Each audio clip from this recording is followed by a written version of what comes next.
Majority Report with Sam Cedar, where every day's Casual Friday. That means Monday is Casual Monday, Tuesday, Casual Tuesday, Wednesday, Casual Hump Day, Thursday, Casual Thurs, that's what we call it, and Friday, Casual Shabbat. The Majority Report with Sam Cedar.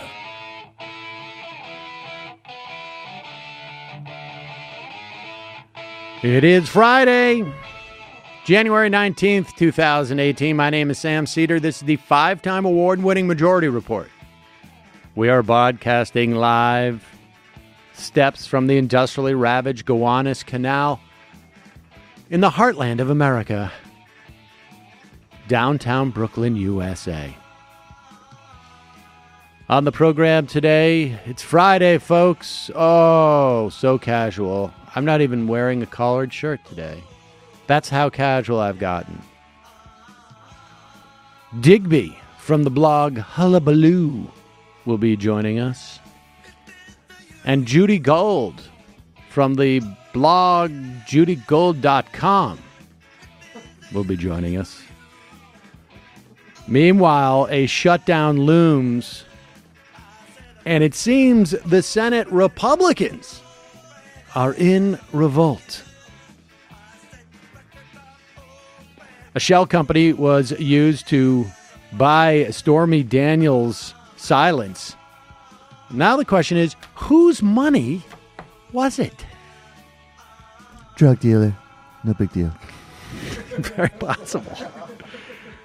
And while the Supreme Court temporarily halts North Carolina's redistricting order, probably going to help the Republicans in the midterms. Meanwhile, Democrats in Chicago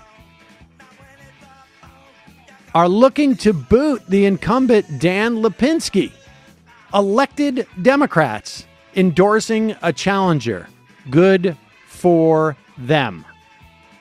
And Trump's bigoted AmeriCorps head goes bye-bye. Puerto Rico rejected by FEMA for a FEMA emergency loan because they've got too much money. U.S. drops some of its charges against the J-20 defendants. 129 of them will go on misdemeanors. However, the felony charges remain. The Ohio Senate passes a fetal tissue burial bill. And sad Chris Christie, now an NVIP. All that and more on today's program, ladies and gentlemen. Be pathetic, Chris. Yeah, I want to save that story for when Judy gets here because I know she's extremely excited. She's going to be that. salivating. She's going to be very, very happy about that story. Just a reminder, this show relies on you, on folks just like you, for its continued existence. By becoming a member of the Majority Report, you support the free show, and we say thank you by giving you extra content daily. Join themajorityreport.com. We are anticipating a special guest at the end of today's show, approximately 2:30. Looking forward to it. I will give you a hint. Now, sometimes these things fall apart. There's been times in the past where we anticipated this person calling in, and they did not call in, and usually don't mention anything about it, but I'll give you a little hint. This person works in the U.S. Senate. There's a hint for you. Killed the joke there. And you'll like it. Oh, it's not Barack Obama? What? Yep. Messed it up. But why would Barack Obama show up? Why would the Barack Obama voice? Oh, I see what you're saying. See, when you were teasing it before, it's fine. I'll tell you something. To be honest with you, I mean, if I get a call from Barack Obama's people that said Barack wants to call in, I'd be like, okay. but I wouldn't be that psyched about it. Fair enough. I'm more psyched about this guy calling. I'd be like, there's a much more interesting version of Barack Obama that appears regularly on this show. Right. Yeah. I mean, well, I don't need it. If we could set up a dialogue between Nation of Islam, Barack Obama, and Barack Obama, that would be really interesting content. Also, want to welcome in studio one of our longest time listeners. Nicole is here, and she has been responsible. Anything graphically that has looked like it's done by a professional, as opposed to sort of the other ones that we've had, Nicole has been responsible for, going back to the Break Room Live days. Wow. Ladies and gentlemen. Just a reminder that my favorite mattress in our house, our apartment, is Sol's Casper. And it is a sleep brand that continues to revolutionize its line of products to create an exceptionally comfortable sleep experience one night at a time. With 3 mattress models, the original Casper, that's the one I have, I love it, the Wave, and the Essential, Casper mattresses are perfectly designed to soothe and cradle your natural geometry. Not to mention, the breathable design helps you sleep cool, regulates your body temperature throughout the night. That's my big thing. I need body temperature regulation. Because I get too hot in all circumstances. No, it was just the accent I liked. You went real mass on that one. It was just like, I need body temperature regulation. Yes. Mode. My husband says I'm a sweaty Semitti, so maybe that's what you've got going on too. A sweaty Semitti? Oh, I see what you're saying. Oh, yeah. That seems inappropriate. It's here's the thing. It's delivered right. I'm sure he means it in a nice way. It's delivered right to your door in a small, how do they do that, size box with free shipping and returns in the U.S. and Canada. But the best part is you can be sure your purchase with Casper's 100-night risk-free sleep on it trial. That's right. Sleep on it for 100 nights. If on night 99 you're like, I just don't like it, then you can send it back. But I guarantee you, you're going to love this mattress. Start sleeping ahead of the curve with Casper. You get $50 towards select mattresses by visiting casper.com/majority and using the code majority at checkout. That's casper.com/majority. Offer code majority for $50 off your mattress purchase. Terms and conditions apply, but you're going to love the mattress. So check it out. All right, let's take a look at this. We've talked about Mark Steyn. He fills in for Rush Limbaugh occasionally. He is a Canadian who I believe has been hanging out on our side of the border, somewhere I think up in Vermont. He lives in Vermont? That is my belief. And I think he writes also for the National Review. Is that right? Yeah, I think that is true. And my feeling is like we have plenty of conservatives here. I'm not sure what he's bringing to the party. Why would we let this guy in? I mean, when you think about the all these Republican immigrants, like Seb Gorka, who is wanted for gun charges. I mean, this is a man who's obviously coming from Hungary. Keyword man. Yes, and we get the worst of them. Though we get the criminals are sent here from Hungary. Apparently, that's the problem. But here is Mark Steyn, and.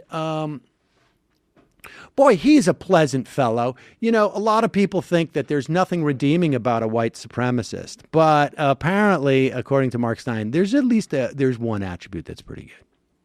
Interesting is that both he and Nancy Pelosi and others on that side of the aisle are getting ever more explicit in their preference for illegal immigrants, so-called, as he would say, over American citizens. He said, Chris Cuomo went on to say that the real problem is white supremacists in America. They're the real monsters, not these nice, hard-working illegal immigrants. And that may be well and true. I mean, for the purpose purposes of argument, let's just say he's right. It's irrelevant. The white supremacists are American citizens. The illegal immigrants are people who shouldn't be here. And the organizing principle of nation states is that they're organized on behalf of their citizens, whether their citizens are cheerleaders or white supremacists or whatever. You're stuck with them. And this preference that Nancy Pelosi and Chris Cuomo and increasing people have for actually importing a class of citizen that they prefer to the ones they're stuck with is actually very revealing. And in fact, to go back to what your Swedish guest was saying, whatever the economic benefits, which are minimal and are not evenly distributed, the cultural transformation, which is what's happening in Sweden, other parts of Europe, and is what's happening in Arizona too, that's forever. In Arizona, a majority of the grade school children now are Hispanic. That means Arizona's future is as an Hispanic society. That means, in effect, the border has moved north. And the cultural transformation outweighs any economic benefits that lady was talking about. I understand. He was losing his breath at the end. Did you notice that? Yeah, I mean, he was getting so excited. Well, so let me get this straight. White supremacists are at least citizens, and the important thing is not just about citizenry anymore. It's also about the degradation of our culture, the Latinoizing, the Hispanicizing of our culture. That's the thing we should be worried about. Although not citizenship, right? Like he's sort of pivoted from all of a sudden citizenship and culture. And, for that guy with that horrible accent to be on my American television talking about you want to talk about Degrading culture. Degrading culture. Here is a clip of Mark Steyn's music video where he is. Yeah, here it is. Oh my God. Go ahead. I taught a putty tat is the name of this song. No. That pussycat is very bad. He sneaks up from behind. I don't think I would like it if What I the knew fuck? what's on his mind. I have a strong suspicion that his plans for me aren't good. I am inclined to think that he would get me if he could. He's watching you. I thought I saw a pussycat a-creeping up on me. I did. All right. I saw Okay. This is real? This is real. All right. So listen, the fact that this dude could get on television and even dare to speak about the degradation of our culture while he's putting this out. I would prefer to live in a building exclusively occupied by me and El Salvadoran hit squads and listen to another second of that shit. Are you out of your mind? The balls of these people. It's unbelievable. Really. But like it actually is. I'm totally past the unbelievable point. Hold on, completely wait always. a second. No, you see, it's all he only sings about cats. This album is called Feline Groovy Songs for Swinging Cats. Oh my God. And I can't tell if it's. I was snoozing on the sofa when she came in from work. She started baby talking, and she sure didn't shirk. How's mama's pookie wookie? How's a big sweetie pie? I kinda smiled and I opened one eye. Yeah, mama's gone get lovey-dovey's, had a hot day.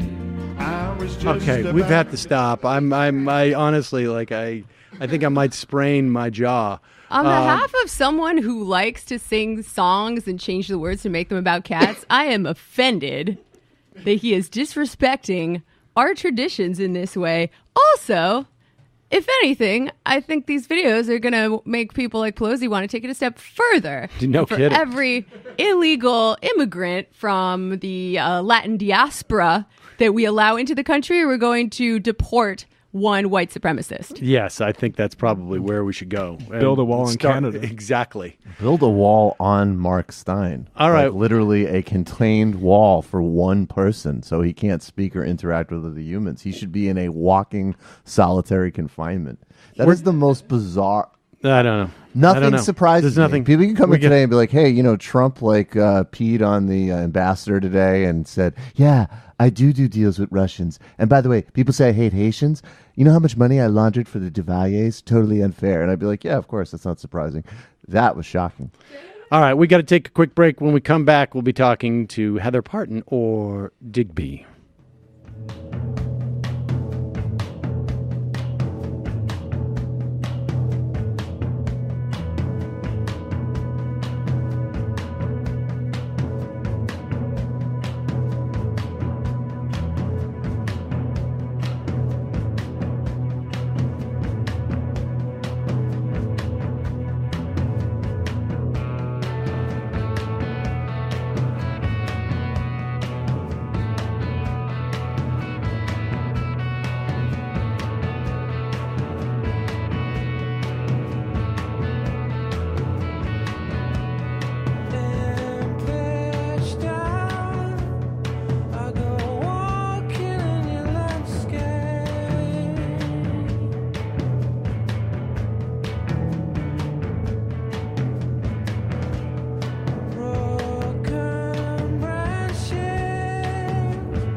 We are back. Sam Cedar on the Majority Report on the phone. It is a pleasure to welcome back to the program Heather Parton, or as you may know her from her blog, Hullabaloo, Digby. Hi, Heather. Hi, Sam. Happy Friday. Yes, it's another week in the era of Trump, and a fairly interesting end to this week, and one which we don't necessarily know yet. I guess, and that is the government going to be operating tomorrow?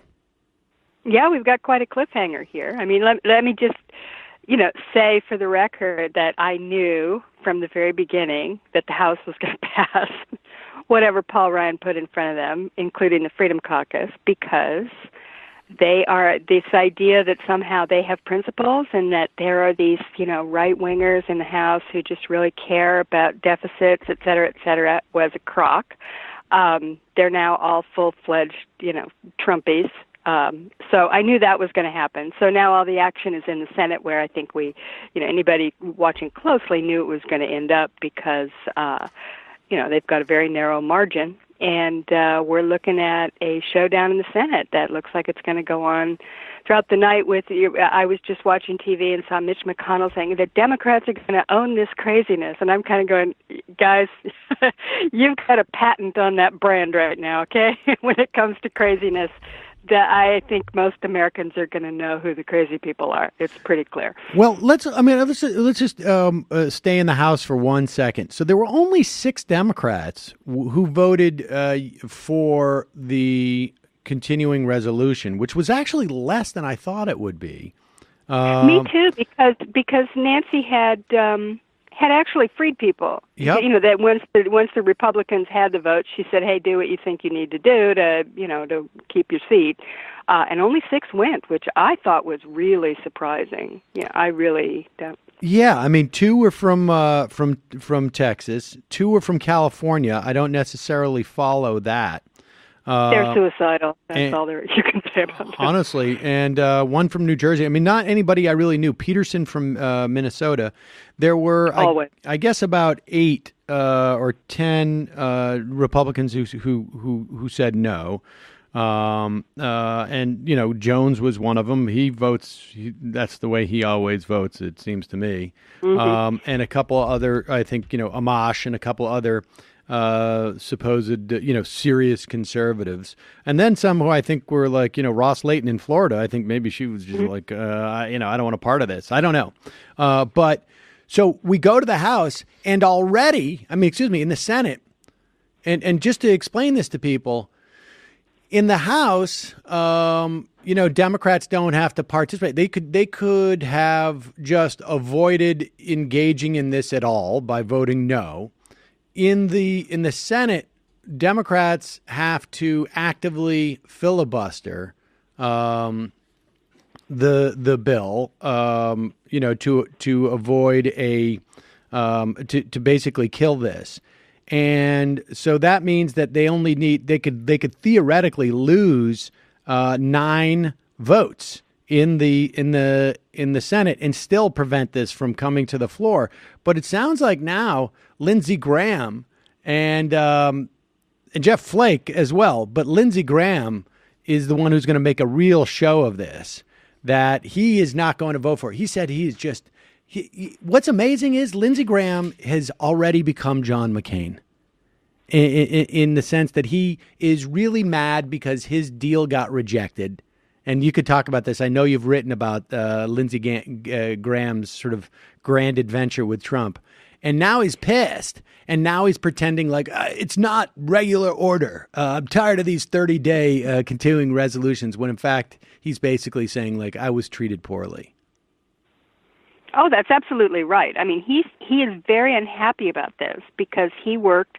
Well, first of all, he pretty much, flushed years and years of hard-won reputation as an independent guy who speaks truth to power, right it down the toilet, down the S-hole, when he started cultivating Trump last summer and basically became his chief toady and courtier by, look at his he's got a great golf swing. He's so intelligent. He's such a great guy. Nobody should call him a kook. He's, blah, blah, blah. Right. And he did all this in order to curry favor with Trump, quote, gain his trust and be the guy, the power behind the throne. I think he really, Lindsey Graham, like John McCain, as you point out, really thinks highly of himself and figures that he's the guy who could fix this Trump problem by gaining his trust and flattering him. He decided he needed to do that. Well, it obviously did not work. And Graham actually cares about immigration. That's one of his big causes.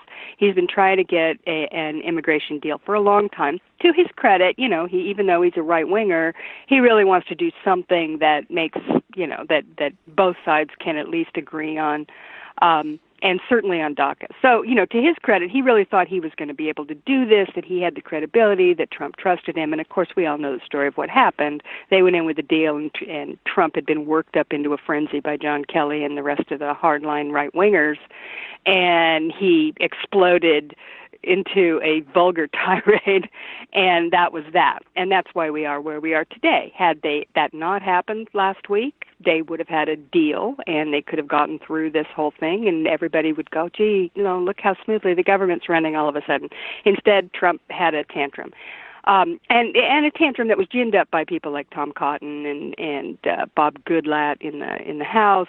These are super immigration hardliners who basically want to end legal immigration. This isn't really about DACA or anything else. They have a really, really hardline agenda written out by Stephen Miller and Jeff Sessions in a handbook that was put out. Everybody can read it. It's called the Immigration Handbook for the Republican Majority, and it was written in January of 2015. It's online. You can go look at it. It tells you exactly what these people are trying to do. Anyway, that's where Lindsey Graham, he got stabbed in the back, and he is pouting now, and he's upset, and he is making it impossible between he and Flake, and McCain is missing too. He's not there. They can't get to 50 votes. And So Mitch McConnell can sit here and tell the Democrats could theoretically say, no, we're not going to filibuster. You take care of it, Mitch. Go ahead, get your way. They could do that. I don't know if they're going to. It's a big risk because who would ever trust Lindsey Graham or Jeff Flake? Right. But nonetheless, that is, where we're sitting right now, we're looking at a Mitch McConnell who cannot round up a bare majority, much less 60 votes. And, sorry, I think everybody in the country can see what's happening there.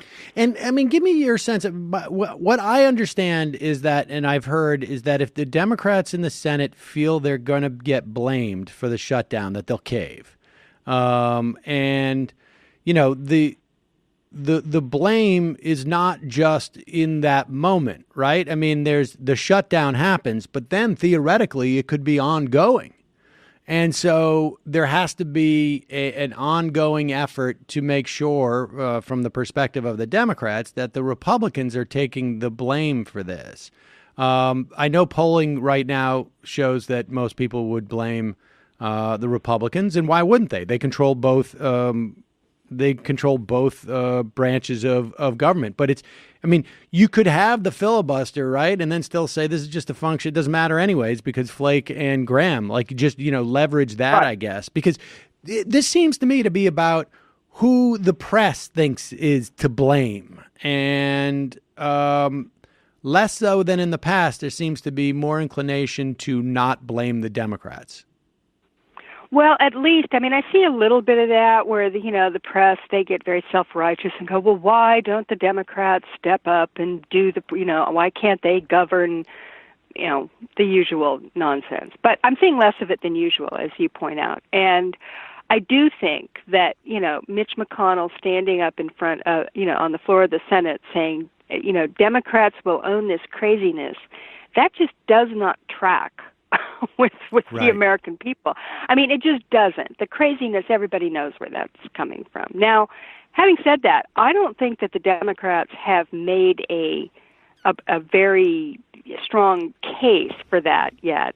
Now it's hard for them to get any airtime. There's so much stuff going on that I know it's difficult for them to even get a chance, a platform to say much about all this. But if the shutdown happens, they'll be on TV and they'll be challenged, and I'm fairly hopeful, that especially if they hold the line.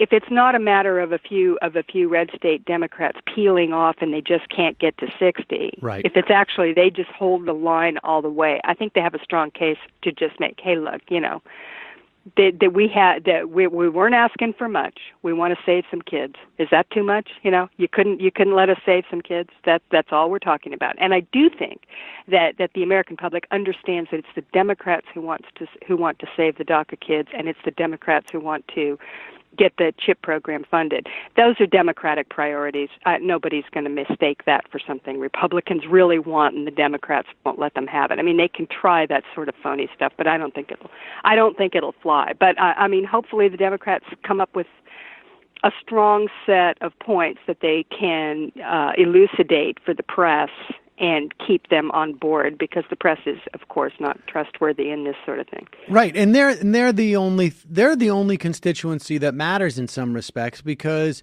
it seems to me the people, just voters or citizens or poll respondents, they're not going to dig into the sort of the nitty gritty of the process, right? They're just going to take the top line evaluation of the media. They're not going to say, well, the Democrats are filibustering and, Flake and Graham, they're not making this level of analysis. There's no huge group of, let's say, undecided voters who are that into the process part of this, that they're making that analysis. It's just going to be a function of the media and the way that the media tells this story. And I guess that's going to be that's basically what it's going to come down to. It's just, as long as Lindsey Graham and Jeff Flake are out there saying, I'm not voting for this, then they don't even have 50 votes. They don't even have 50. Yeah. Never mind 60. They don't. Yeah, if they can't get to I mean, everybody understands that, right? I mean, look, if you can't get all of your own people on board, which the House successfully did, and that was a line that was being used in the House, and I think everybody was focused on that. This idea that the Freedom Caucus, they're gonna put a right. We got to wrangle them, and it's really hard. Yeah, we got to really give them. They don't want to do it because of the debt and blah blah blah. And I'm just sitting there rolling. I'm going, no, you're living in the past. That the Freedom Caucus is not a group of principled conservatives. Okay, they're a group of right wingers, and basically their function in life is to be the worst, most far right caucus in the House. And in this sense, in this case, that means that they are on the side of Donald Trump and, Paul Ryan, that they're going to do what they're told. That is Mark Meadows, the head of the House Freedom Caucus, is on the horn with Trump constantly. They're close. So I knew that was going to happen. But in the Senate, it is a little different, and we've seen that's where everything is hung up so far, right? I mean, we had they did have that brief little hiccup in the House where Ryan couldn't pass the Obamacare repeal, and then he came back and got it done. So he learned his lesson. He figured out how to do it. But in the Senate, they got hung up. They couldn't do it. Everything's been very dramatic. It's all about trying to wrangle just a couple of recalcitrant Republicans over process, or in some cases over substance. But whatever. That's been the game we've seen, and we're back there again. And we had one case, the Obamacare case, where they failed. And then we had the tax cuts where they succeeded. Now, we'll see what happens here. And of course, they have to get 60. I mean, I think if they get over 50, the Democrats will. I think they'll filibuster. I mean, maybe not, but I can't see it going without a filibuster. And somebody will, right? I mean, it's hard to imagine that 9 Democrats are going to who are going to would join the Republicans. And I guess the only argument is it's only a 30-day continuing resolution. Like, we'll be back here again in February 16th or whatever it is. We're going to be back here again for the exact same fight. Now, we should also say that there's, almost 900,000 people will be impacted by this directly in the event that there's a government shutdown. I mean, you have a lot of government workers who, they'll keep essential workers on. That's like air traffic controllers and, Forest Service fighters, and I guess, I don't know, food and safety. The military. Military and, so like essential services. But you'll have almost 900,000 federal workers who will be furloughed and probably never get that pay back, right? I mean, this is what the Republicans are going to do. They're not going to fund these people in retrospect. And so you're going to see there's going to be foreclosures. There's going to be people who are, who are going to deal with some real deprivation. And that's a hard thing to be, I think, aware of and vote, against this funding bill, frankly. Well, it is hard, and that's one reason why it was important that Senators Tim Kaine and Mark Warner of Virginia, which is where I think that there's a majority. Well, I don't know if it's a majority, a large plurality, probably at least. Yeah, a large number of them are federal workers, and when they came out and said they wouldn't vote for it, that was meaningful because that's usually been a place where that gets hung up, and for the reasons you're talking about. I mean, this is real people, their constituents that they are having to, go to and say, hey, look, we had to do this because, there was a bigger principle at stake here, and we had to take a stand in this moment. And the fact that they did it, neither Kaine or Warner are, hardcore lefties. I mean, they're both pretty, sort of mainstream, middle of the road types. For them to do that and to come out, I think that meant something. That was like saying, look, we're going to prepare to have to go defend this to a constituency that's going to be personally affected if this government shuts down, and we're prepared to do that. And that does take some guts. So I think that did mean something. I mean, and of course, we're all looking at people like John Tester, Claire McCaskill, Heidi Heitkamp, Joe Donnelly. These are all red state Democrats who are up for re-election this year. And they are in places that Donald Trump won. So that's the group that is being pressured, needless to say, to go along with this. And so far, so far we have not seen them, come out and say, and hedge much on this, and that's been true throughout the year. I mean, Democrats have hung in. And by the way, just to extend that point, there was also, I was very surprised not to see a Virginia Democrat on that list in the House, because they, surely there's a district or two there where a significant portion of their constituents are working for the government or are going to be furloughed. And I was really surprised by that as well. It's, look, I mean, I think we're all surprised to see Democrats actually, hanging together. Yeah, exactly.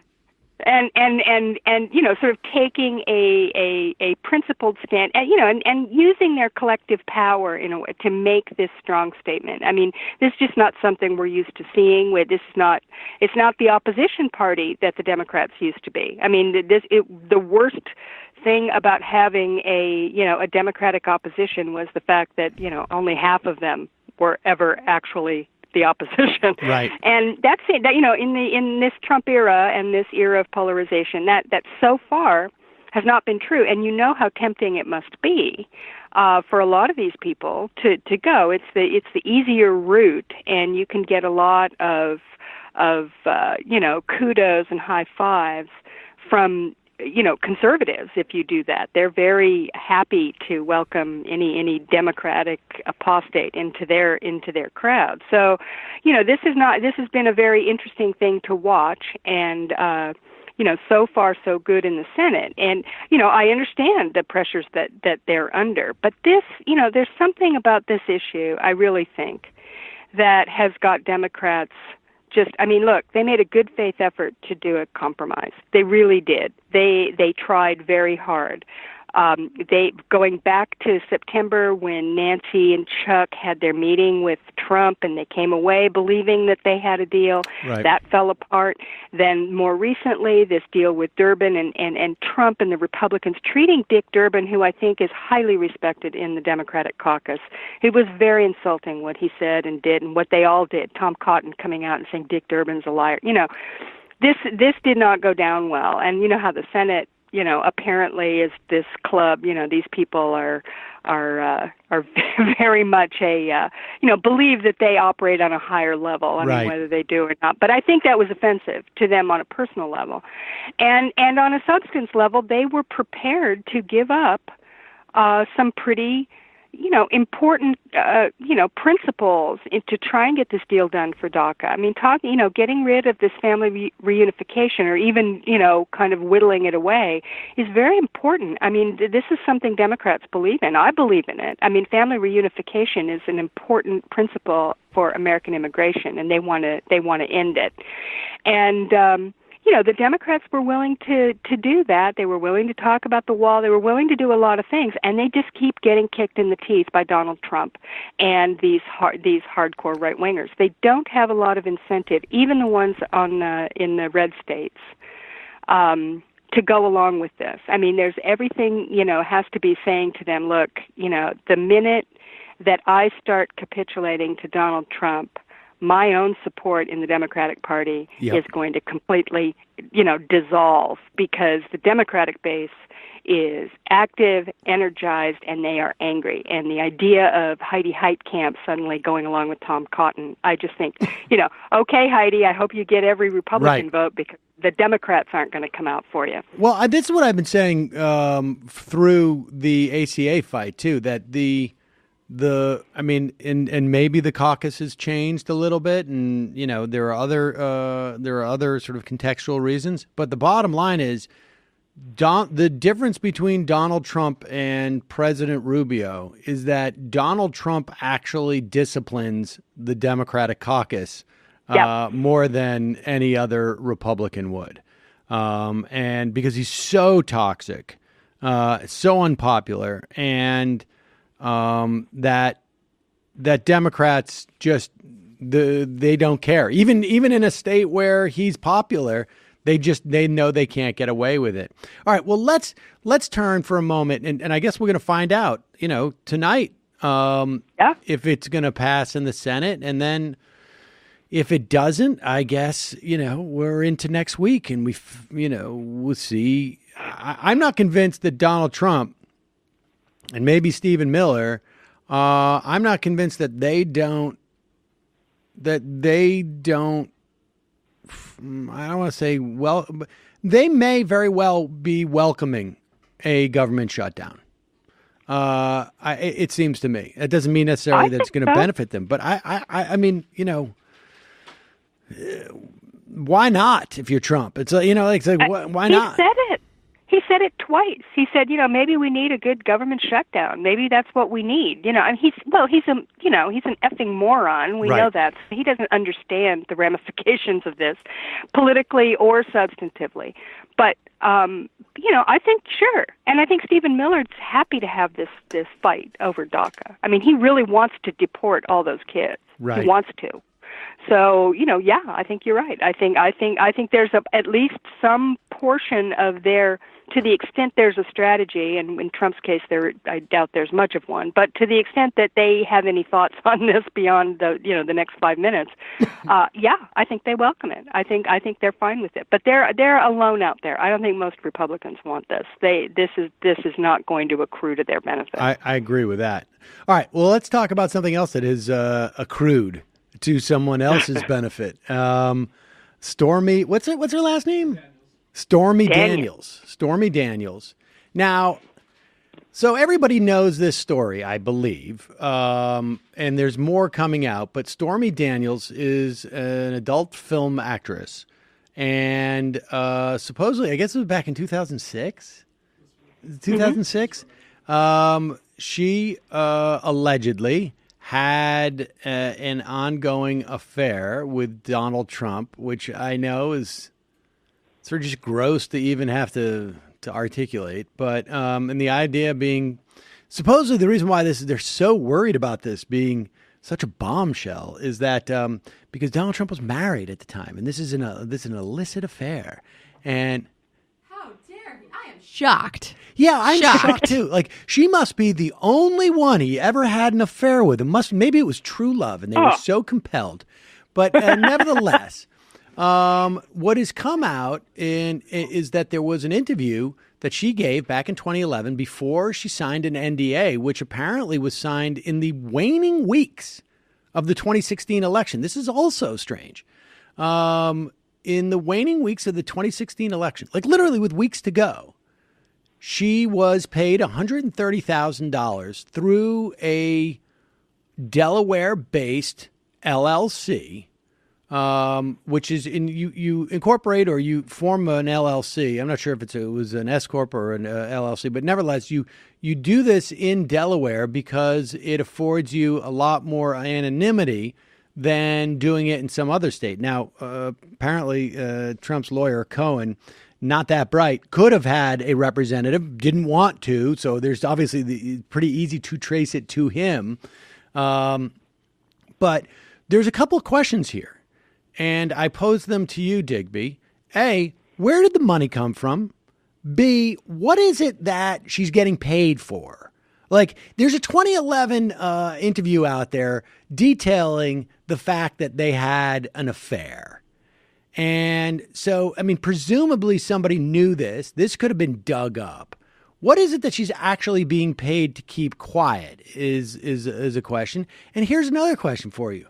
I'm sitting here and I'm looking at a list of what you've written the past week on Salon. And as I'm strolling through, you know, there's the who gave the money to the NRA to help Trump. We can talk about that because the NRA spent an enormous amount of money for them in this race, in a race that everybody presumed that Donald Trump was losing. And that's why you have to wonder, like, where did they get that money that they're willing to expend? But the next thing is sloppy Steve Bannon, now Trump's biggest problem. And it occurs to me, where did this story come from? And now that Steve Bannon is out in the outside, like, where did this story come from? So, well, you know, are we looking at Stormy? Steve? Are we looking at Steve Bannon? I mean, is Steve Bannon doing this Stormy thing? Well, you know, I don't know. It's very interesting. I mean, the story broke in a Murdoch paper, right? I mean, it was in the Wall Street Journal. It was those reporters in the Wall Street Journal who dug up this news, these facts that showed that Trump's lawyer Michael Cohen had paid off Stormy Daniels in the days before the election in 2016. And then they dug up these details that you just outlined about the incorporating in Delaware, and he incorporated two different companies and then only ended up using one, and nobody really understands why, et cetera, et cetera. Very interesting. Now, you posed a question why he didn't find someone else, you know, some kind of a cutout to do this, which would have made this very, you know, very hard to trace who it was. My personal belief is because he didn't trust anybody. There was nobody they could trust with this information, which indicates to me that that what is being covered up and what the other question you posed, why would they do this? I mean, it was already out in the election, you know, during the cycle that he had treated women like pigs and that he walked into the dressing rooms of the Miss USA pageant and, you know, et cetera, et cetera. I mean, this was not a porn star coming forward at the end of the, you know, of the cycle. I don't know that and saying I had an affair with Donald Trump. I had an affair with Donald Trump 10 years ago. It's like everybody would have gone, yeah, well, what else is new, right? I mean, it just seems to me like that wouldn't have been something that would have required them to go to great lengths to try and cover that particular thing up when everything else that was out there was already out there, right? Right. So apparently a lot of news organizations had been working on this. They had, Fox News had the story, Slate had the story, there were a number of them who were out there, and obviously the Wall Street Journal. And they didn't go with it because she ended up not, she signed this non-disclosure agreement, took the money, we now know, and that was the end of that. But, you know, as you point out, this story was already out there. In Touch had written about it in 2011. And, you know, there was actually more to the story, which we've just found out last night, that Stormy Daniels had been she's from Louisiana, and she had, remember the David Vitter story, you know, where he got caught by the D.C. madam, and we used to call him Diaper Dave, right? You know, he had been using, and he was a, you know, nice right-wing Christian boy who'd been, you know, wearing diapers and had been, you know, this was his kink. And all of that was revealed. He was a senator from Louisiana. He's now a lobbyist, of course.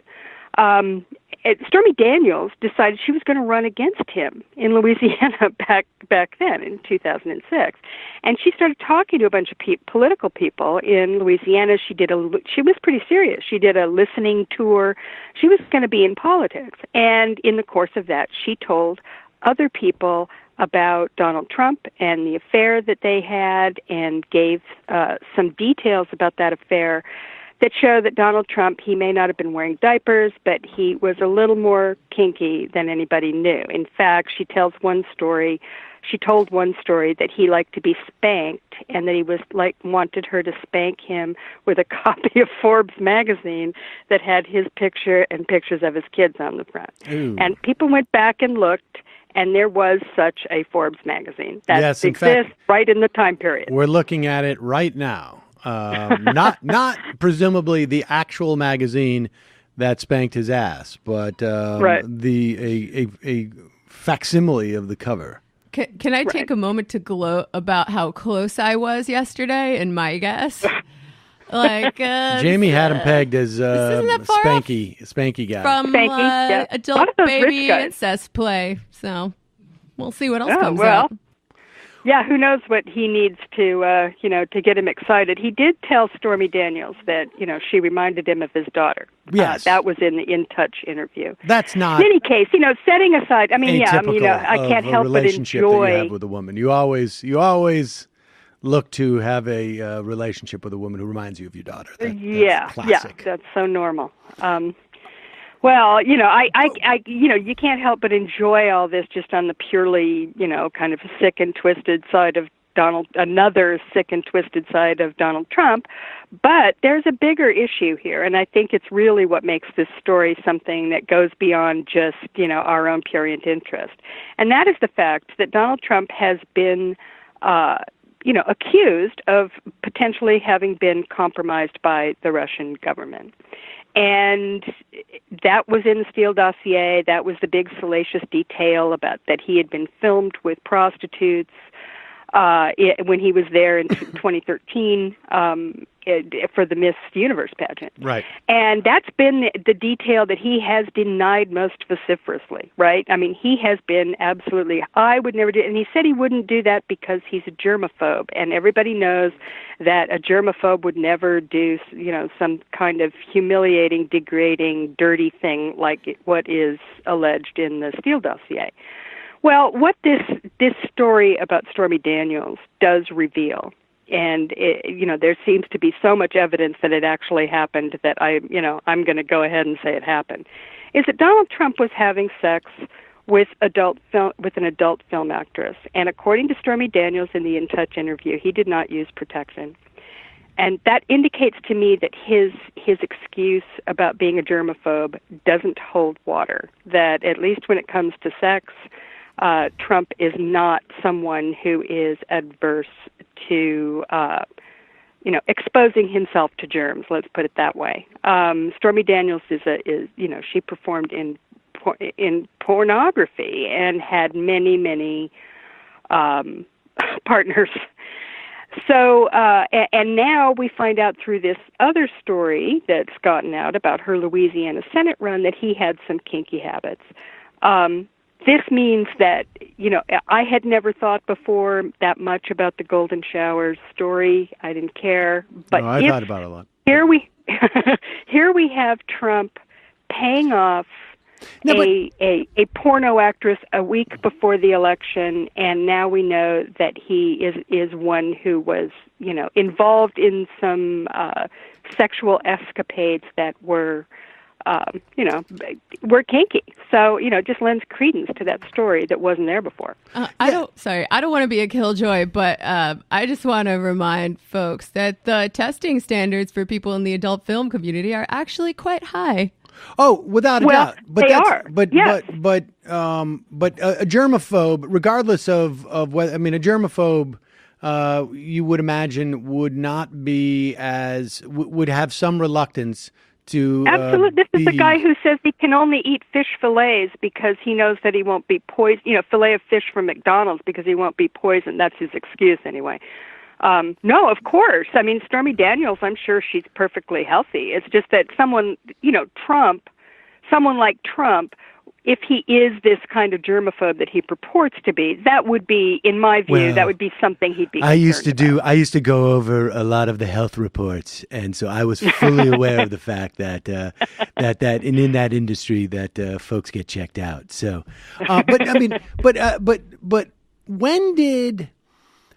He wasn't necessarily trying to hide anything because it would undercut a defense about the Steele dossier, because that hadn't come out really, had it?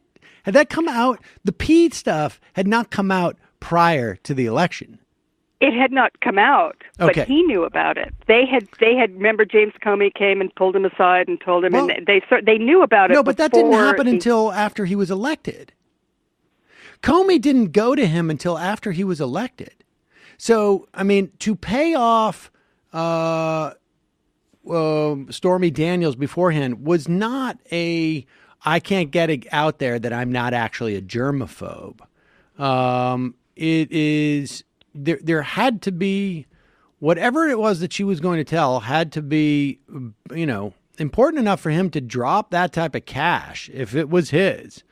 In that last week or two. I'm surprised by that. I'm just surprised that, I don't know. There's something about it that just doesn't track, and I just don't know what it is. But they all thought that he wasn't going to win. Maybe they thought I got to pay another $120,000 to maintain within a 6-point difference, or that somehow I just can't. There's something in there that just doesn't track, and that's what I'm finding so confusing about it. And I also, again, I wonder. Is this the only, if they're in the habit of paying $130,000 to a adult film actress so that she doesn't talk? I mean, are we to believe that they didn't pay anybody else? And if Bannon said they paid 100 women. Yeah, well, that's the thing is that I keep coming back to, look, Steve Bannon would have known about this, right? I mean, he is running the campaign at that point. He would have known about this. This would have been something that would have been not just brought to Trump, because Trump would have been like, whatever. He would have known about this. And the fact that he's on the outside and all of a sudden we know about this story, right, as opposed to some other story, just leads me to believe that there's something here that I don't know. Maybe I'm just a little bit too conspiratorial minded these days. But I just think that, look, Steve, the idea that Steve Bannon is not out there now every day, every waking moment, thinking about what he can do to screw over these people is hard for me to imagine. You know it. Right? I mean, of course. You know it. And I mean, I wrote that in the piece that I wrote about Sloppy Steve. He had this strange session with the House Intelligence Committee this week in which he allegedly claimed executive privilege, and then the White House says, no, we never told him that. We just told him to, be discreet, and it went back and forth. It's very complicated. But in the course of this thing where Bannon's in there for 10 hours and he's refusing to talk and they had to subpoena him and all that, he let slip one little thing. And oops, the one little thing that he let slip was that he'd had a conversation with Spicer Priebus and Mark Carollo, who ended up quitting over the cover-up. He was the legal spokesman. That he had a conversation with them about the Trump Tower meeting. Oops. It's like one of those things where I said this in my piece for Salon, I'm going, what's the likelihood that he would, by mistake, drop a hint that he knows things about the central issue involved in the campaign committing collusion with the Russian government? Just that one little thing is the only thing. Oops, gosh, did I say that? So yeah, I think you're right. I think that Bannon may the whole tone of my piece was about, I'm going, why would you, here you have a guy who knows everything. You insult, and you find out that he's been loose-lipped with Michael Wolff. Instead of just saying, oh, the book is fiction, Steve Bannon didn't say that stuff, or whatever, or that's crazy Steve, he says crazy stuff all the time, and just let it go. Instead, calling him, saying he's lost his mind, and then getting him fired and losing his place in the movement that he helped create. A man with a lot of ammunition and nothing to lose is a very dangerous man. Right, and that to me sounds like him signaling to them. I think you and I spoke about this on Ring of Fire. I think Bannon knows, hey, man, I'm not going in and telling that congressional committee anything because I know how much it gets back to the White House. I'll just wait until I get to Mueller so that nobody in the White House knows what I'm willing to say to Mueller. And on top of that, it's quite possible that this whole Stormy Daniels thing is also him basically signaling, hey, guys, don't forget, I know where all the bodies are buried.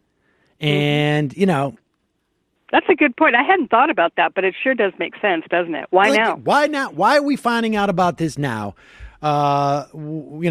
Who's tipping off the Wall Street Journal? Look, there was 10,000 LLCs filed that day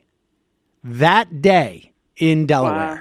And you don't just randomly come across these LLCs unless somebody has told you to look there. So somebody's telling them, right? They have a source on this. This is not, we just did some, just dug this up like, hey, maybe there was an LLC in Delaware filed, weeks before the election to keep somebody who had already done an interview, from talking. Like, they got a tip. And it's just, right now, you got to bet, like, if somebody had that tip, why wait a year to tell them about it, right? Mm-hmm. I mean, so I get a feeling that that's coming from Bannon, and and there's a reason why, that there's information there that they're probably sweating a little bit in the White House right now, and it's not just that. I don't think Melania is like, oh my God, Donald hasn't been faithful to me. Now maybe I don't want to be a cynic, folks, but. And I would be equally surprised if she cared, frankly. Yeah, me too. I was just going to say the same thing. But who knows? But all right, interesting week, Digby, and there is more than just the salacious aspects of that Stormy Daniels. I have a feeling. Absolutely. One wonders, she was hanging out with him for a while. One wonders what maybe she actually saw. It's like maybe the sex was just a pretext to keep her to be quiet. Yeah, who knows? But there's something there. A lot of it just doesn't really track. That's right. And you're absolutely right. And, there's Steve Bannon sitting out there going, yeah, go ahead, call me crazy. Exactly. Heather, always a pleasure. Thanks so much for your time today. Thanks for having me. Enjoy your weekend. I will do my best. Digby, ladies and gentlemen, Digby. All right, now listen, we're going to take a quick break. Oh, should we play the Jimmy Reefer Cake song? Yeah, let's do that. And then, I'm going to call Judy. Right, okay. It's a minute 12. Okay. Yeah, we'll play it after Judy, because I'm a little bit late for Judy. So we'll just take a quick break, and then when we come back, Judy Gold.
We are back. Sam Cedar on the Majority Report. Don't forget, folks, Jamie is running a DSA party this weekend. Where is it, Jamie? It's at Trans-Pecos, which is kind of on the borderline between Bushwick and Ridgewood off the Halsey stop on the L train. Very easy to get to. Is there a website that people can check out? Yes. There is a Facebook event you could search for. It's public. It's called Now is the Winter of Our Discotheque, which I wish I could take credit for, but I can't. There you go. We've got some real music people DJing. All right. Well, we'll talk a little bit more about it. I just wanted to make sure that we got it out there now. We'll talk a little more after Judy. All right. All right. And speaking of which, our next guest has her own theme song. I don't know if she knows this.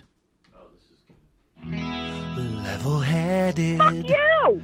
Calm, cool, and collected. I have a bigger penis than him. Judy Gold is on the line to keep us all connected. What the fuck is the matter with him? A steady hand to guide us. She'll keep us calm and carry on. No fucking way! Too bad Jimmy Reefer Cuck didn't find her worthy of a song. Well, Judy Gold. And he's such a fucking penis head liar. I'm not kidding. Yes, Judy Gold. Oh my God, I can't believe I have children. I mean, how embarrassing is that? Oh, my God. Are you Listen. kidding? It's fantastic. First of all, whatever thing that's happening in Bushwick this weekend, if you think the L train is even going to be working, you're, full of shit. Okay? Normal service. It's normal service. What? Everyone says Yeah. we have the best service. Yeah, quote unquote. The L train's great. Judy, Listen, how are you? What do you? I'm really, first of all, that he's talking to a bunch of anti-abortionists about family, prayer. I mean, how many fucking abortions has he paid for? How many? Donald Trump, I would imagine, quite a few. I think that's giving him so much credit. I can't believe that this guy, like the Stormy Daniels, the Goodwill Humping, like nothing. And there's women who are sitting there, oh yeah, he says he's politically incorrect. It's like, what is wrong with you? Seriously, what is wrong with you? That if your husband said that, you'd be like, get the fuck out of the house. But your president, what if your kid acted like that? You punish the kid. It's not. And they sit there with their, I know he's just politically, and I just love he says what he thinks. And we all think it. No, we don't, asshole. We don't all think it. Okay? I feel like I have to go around the Upper West Side and apologize to every Haitian in the neighborhood. Yeah. Can't take it. So embarrassing. We have a clip of him just speaking about abortion. Let's play some of this.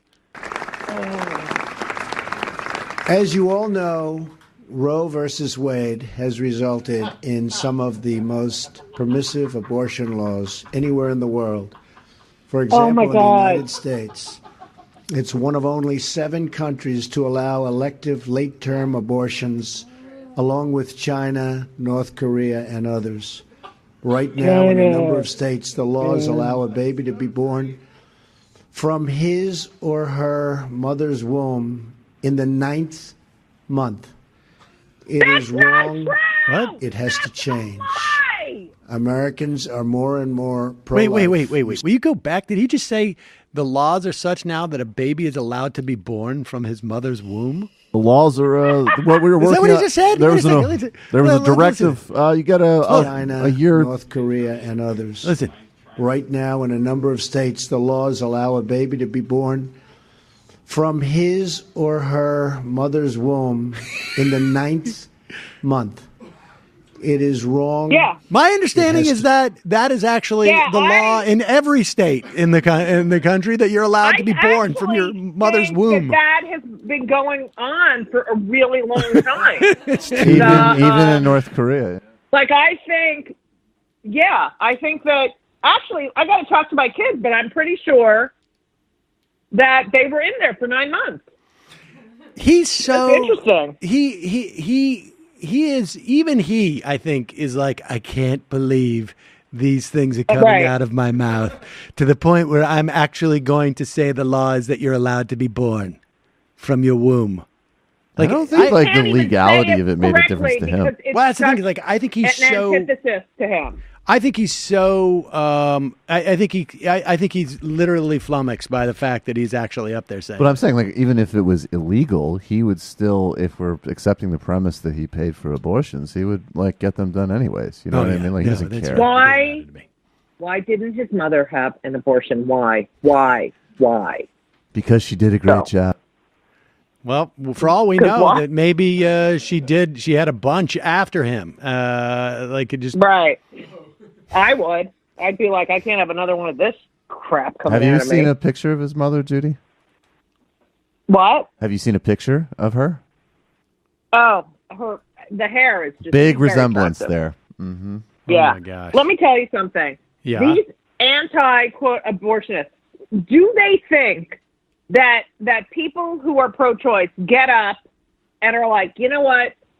I have no plans today. I think I'll get an abortion. Like, what do they think goes on? If you are against abortion and then don't have a fucking abortion. Don't have one, okay? But don't tell another person what to do. Don't with their body. It's like, it's so... oh my God. It was already settled. The thing has been settled. Move on. .org. Yeah, I mean, it's impressively craven, I think, how, the leadership of the Republican Party pretends that they care about this. And the interesting thing is going to be when do we start to see the Supreme Court attack this full on? I think we're just one justice away. And we are. And Anthony, look at him. He's just. Oh, I hate him. Sorry, I had the TV on. No, what else you been up to this week? Hey, Stormy, what are you doing today? You want an abortion? Well, okay, so my brother was visiting, and we can't. He's like, "What are you so? You get so worked up about like?" There are people who are just like, okay, whatever. And it's like, I am so incensed. And, my mother used to always say, Judith, why are you getting your blood pressure up so much? It's unbelievable. It is unbelievable what is going on in this country. And that Paul Ryan, it's the Democrats. You're such a fucking weeble fucking, I hate you. And Mitch McConnell, seriously. Like, these people are, and Pence is in love with Trump. Do you see the way he looks at him? Yes, he just stares at him like, oh my God. Oh, I just want to have anal with you. You're going to be out soon and I'm going to be president. It's, who are these people? Who are they? It's been, there's a relentlessness. I mean, Mike's obsessed with me. He wants anal with me. He wants prayer with me. He wants me thrown out. It's just overwhelming. He wants me thrown in. He doesn't even know what he wants. It's all over the place. He wants to be dominated. He wants to dominate. I can't get straight with him. No pun intended. If there is, in fact, a government shutdown, it's going to be really interesting to see how this plays out because, I was watching. I watched a clip of Jimmy Kimmel. Do a sketch. That with the horse shit. Yes, he did a sketch. Actually, we should almost play this, I think. But he did a sketch where he was explaining the government shutdown. And it was good. It was really good, and it was a good metaphor. But more importantly, it's like, wow, to see the effort that is being put in by sort of cultural figures to explain a government shutdown before it happens. To see, that to me is that could have a serious impact on the ability of the Democrats to sort of stay strong in the face of a shutdown, and Schumer's up on heading to the White House right now. I know. And then asshole who wants to go to Mar-a-Lago for his $250,000 a plate or whatever it is, $100,000 a plate, dinner, whatever. He'll be like, I didn't go and I brought Schumer in and I saved the day. It's the bullshit that is put in our newspapers and on television, and that people fucking believe this shit. Did you read the New York Times yesterday? With what? The op-ed. Oh, yes. They said, we're going to devote our op-ed page to Trump supporters. No! I've heard enough fucking Trump supporters.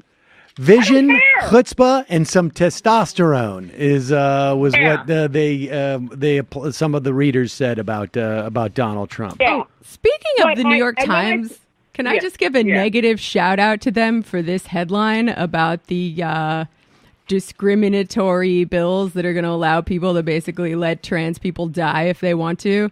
Trump gives health workers new religious liberty protections. Right. That's the headline in the New York Times. Right. You know, this is what's wrong with us lefty, liberal, bleeding heart Democrats. This is what's wrong. Oh, please love us. Oh, we don't want to hurt your feelings. We're done with that shit. It's got to stop. It's got to stop. We have to stop like, oh, I don't want to offend you. Fuck offending them. Look at the shit they say. I'm done. By those standards, Mike's a liberal Democrat. He's always asking to be loved. Well, listen to one of the people who wrote in. It's from this guy Philip Mayman from Greenwich, Connecticut. Oh, really? Yeah, I read that. Yeah, go ahead. To the editor, I've voted twice in my life. Once for myself when I ran for Congress 10 years ago, and once for Donald Trump last year. Once! He's voted twice in his fucking life! Virtually, and here we go. It's going to be laminated in the White House. But this is it, right? It's all stories of aggrievement. Virtually all of my friends or colleagues actively hate Mr. Trump. I'm a minority in every circle I move in. Says this white guy from Greenwich, Connecticut. I'm a minority in every circle I move in. Oh, boy. Yeah. I have a PhD from the University of Chicago and a bachelor's and master's degree from Harvard. I'm a former hedge fund trader and now academic. I'm a journalist and author, and he's a minority in every circle he runs in. So hard for him. It's so hard for him. Imagine being a Trump supporter in even one of those circles. He's a professor of analytics and finance. Can you imagine the horror of being a Trump supporter in a hedge fund trader circle? Yeah, well, get out of your bubble for a second. Imagine this guy wants to make a fun fag joke. People wouldn't laugh. Okay. We learned to stay quiet. Here's what I want to say. Here, let me. How's he doing? I want to continue to read this. How he's doing? He has turned a fragile nation, quote unquote, anti-fragile. Before Mr. Trump, we were scared of any volatility. Oh no, ISIS. Oh no, banks. The more chaos there was, the worse we were. Now, volatility is our friend. The more chaos, the better. Entrepreneurship, up. Optimism, up. Good old American problem solving is back. You know who loves change? Capitalists. Mr. Trump has led us on that spiritual exodus. I mean, I don't even know how to respond to this. You know what he does? I'll tell you what he does. He jerks off to a poster of himself when he ran for Congress 10 years ago. That's what he does. Okay? I was the best. You know what really burns my ass about these letters is that they can have these Republican points of view for balance, but they can include any kind of significant representation of anti-war voices or social democrat, even people who voted for Bernie in the primary. Like, where are we? Or families that were ripped apart this week. Sorry. If you look at the last one, Alexander Goldstein, one of my people. I still don't like you, Alexander. Before I respond to your questions, I have a question of my own. Did you run similar surveys for Obama voters? Or for that matter, Eisenhower voters? Trump voters are not circus freaks to be displayed or singled out. Well, yes, yeah, you are.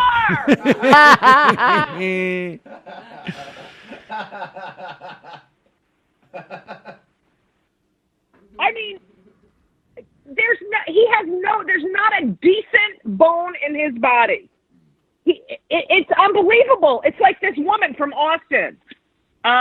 What I like least about his presidency so far is the tweeting. It's often immature and lowers the tone of the debate while debasing the office of the presidency. That said, I think the media needs to be a lot more even-handed in its coverage of him and keep its personal opinions in check. Really? Sometimes the tweeting all interferes. You have to do is fucking show him talking. That's all you need. What personal opinion? It's common decency. Oh, sorry.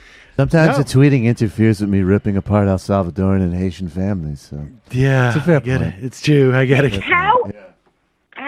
Did you see Janine Pirro Judge Jeanine Pirro, how she opened last night at their Mar-a-Lago or wherever they were? Oh, God. I'm sure no. it was good. She wrote, yeah, she was really good. And she wrote, well, she apparently, I'm paraphrasing, so don't, but she said, wow, well, this place is certainly not a shithole.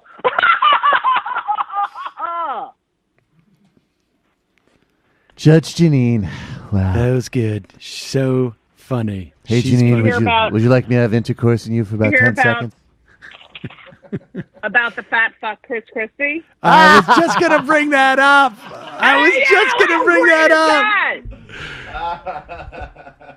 The two-term Republican who left office on January 16th was blocked from a VIP entrance he had used for 8 years at, this is at Newark Liberty International Airport, and directed to stand in TSA screening lines at Terminal B like anyone else. This is according to a person familiar with the incident. Fucking piece of shit.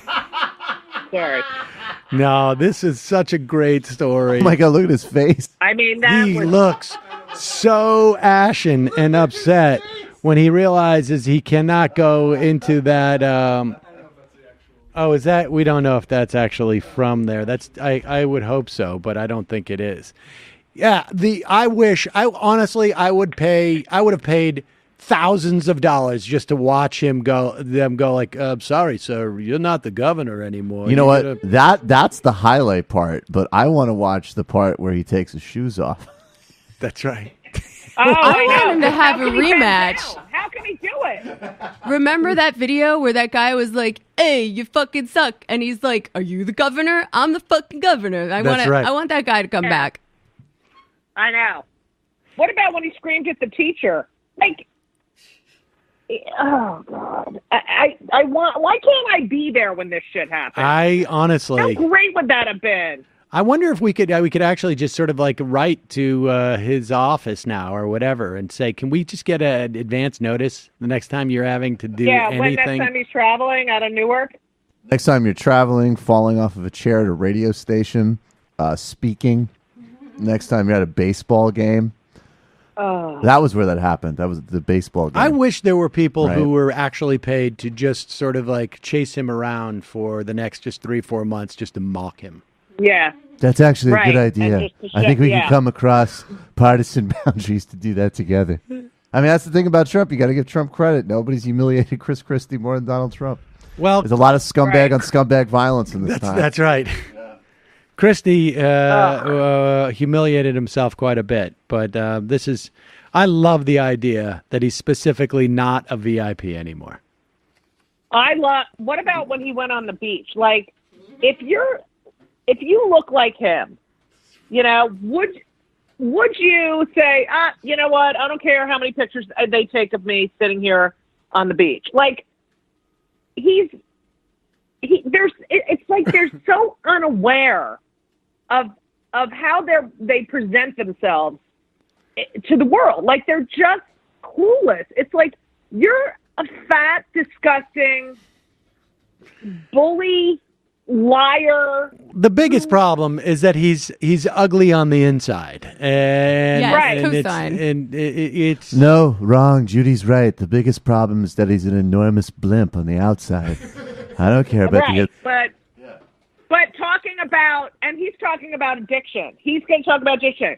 You are addicted to food. You suck. You're addicted to food. Talk about that.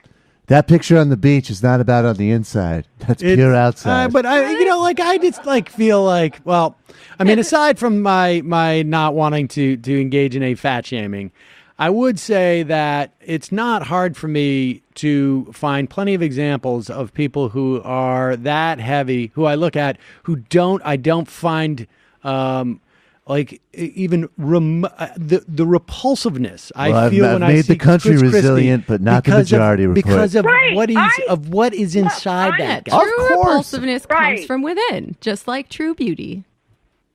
That's the thing, is that I don't believe in body shaming except for him and Sarah Huckabee Sanders and Donald Trump. Of course. But of course.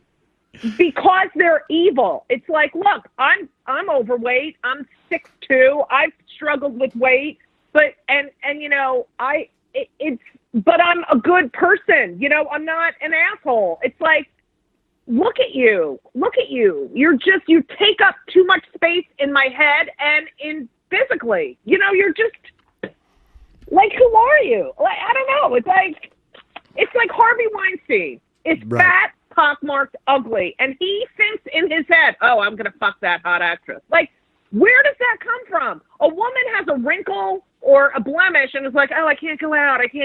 And these fat fucks are walking around like they're the most powerful people in the universe. And Sarah Huckabee Sanders going, "I'm lying at you with both eyes." Okay, I know. And it works. They're just, I don't know. Roxane Gay has a tweet up that I love her last name. It's controversial, but that Matt has just thrown up. And she it lost says, patience in the same way. Stop asking me to chastise people for body shaming Donald Trump. For one, I am not a vending machine or the soul police. But also, it's not good to body shame anyone, not even the worst person in the world. But you are not better or closer to God for going out of your way to defend Trump's body. Fuck him. He's a racist, ignorant asshole. Yes. He's deporting Americans, raising your taxes, taking your health care, and ruining us internationally. He's literally the worst. Save your righteousness and fight for everyone who is slightly less terrible or actually deserving. And he doesn't weigh 239 pounds. It's okay to point that out. Everyone lies about their weight, for fuck's sake. I also just thinking, especially... Yeah, but the doctor lied about his weight, and he's the guy who judges women by the way they look. So who the fuck are you? Yeah, but two wrongs don't make a right. Like, I worry that when we fat shame Trump, we are also fat shaming people who are not involved in any way, shape, or form with Trump. But two wrongs don't necessarily make anything more than two wrongs either. Two they wrongs may not make a fun. right. They may not make a right, but you know. Two wrongs make fun. I also think that in Trump's case specifically, like, I mean, it's not just a question of his. I mean, he literally looks grotesque. And that is absolutely a reflection of who he is in a very distinct way that you can't cut from his physicality. I mean, you can't. I mean, if he looked like Mitt Romney, he'd be just as terrible. But he's also he would. But he's also like Mike Pence is disgusting and horrible. But he is someone who brings up the way people look constantly. Marco Rubio's hands, Carly Fiorina's face. Like he brings this shit up. Well, she had that coming. I mean, Rubio, I felt bad about the hands, but Carly, no. No, Rubio triggered him because Rubio's younger. Did you ever watch that clip where Trump, I think he was with some idiots on MSNBC, and he literally said, he's like, I think I look better than Rubio. I think a lot of people would agree. Do you agree?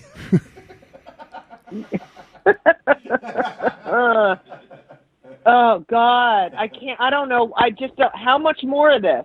How much more? How much more of this? 23. How much 3 more? years. You know. I mean, the it's going to be 3 years. However, it's possible that, you know, after 2018, he's going to be a much different person, right? He's just not, he's going to feel like under a lot more pressure, it seems to me.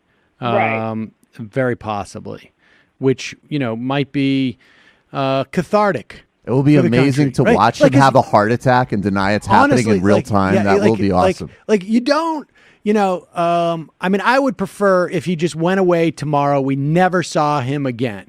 But if he's going to be here, I wouldn't mind like a 2-year-long sort of torturous exit for him. I think that would be important and cathartic for the country. Maybe, you know, they could pass a law that he has to be in the stockades for the first hour every day. You know, like on the steps of the Capitol or Bernie's something. America, baby. There you go. I love it. Now, Judy, I know you have you're working on a deadline, but I want to remind everybody that on the 30th, Donald Trump is going to give his State of the Union. And I mean, I can already guess that the State of the Union is going to be great and better than it's ever been, maybe. Oh, it's tremendous. It's going to be tremendous.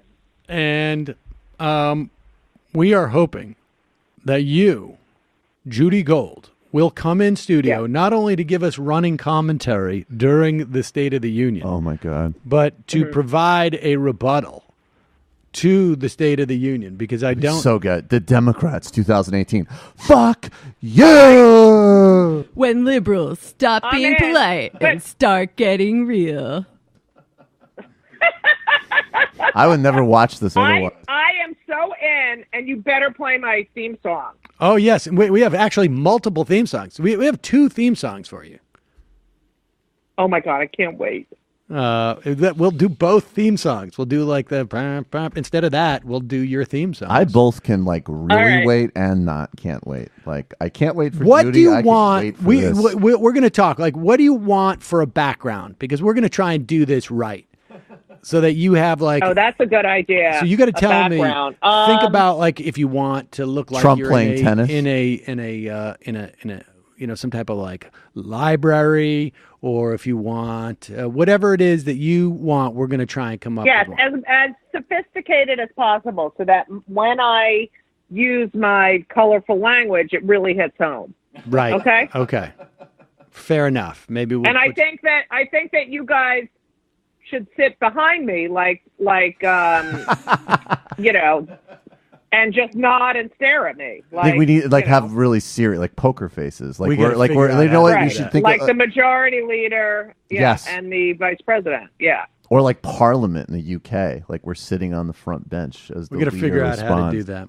Yeah, all right. down. Well, Judy. By the way, I want you to know that video that you posted, that you're one of the first people who posted the video of the guy from Mexico having to go, who was here for 30 years. Right. That was heart-wrenching. Horrible. Heart-wrenching. Having to watch him say goodbye to his family because of this fucking disgusting. I mean, this is not the country we live in. I just don't understand it. It's really bad. It's really scary because it's the idea of that we're sending a guy to Mexico who's been here for 30 years, who has a family since he's 9 years old. He's 9 years old, and this is a fate that could happen to literally hundreds upon hundreds of thousands of DACA folk, and then of course there's a whole nother. I mean, there's many more who are not DACA. This guy was not DACA, who have been here for this long and ripping apart families, and the idea that it doesn't provoke, I don't know, people chaining themselves up to whatever. It's scary. It's scary. And, on one hand, I understand why it doesn't provoke that. People don't know about it. They don't know what to do about it. But there's marches. Don't forget, folks, there's marches all across the country tomorrow, women's marches. Check your local listings. But, you better go march. Yep. All right, Judy. Okay. I'm marching with Stormy Daniels. All right. Judy, always a pleasure. Thank you so much. I love you guys, and I hate him. Okay. Talk to you soon. You can't really understand what a true piece of ass is until you have a daughter. And then, through her, you learn what hotness really is.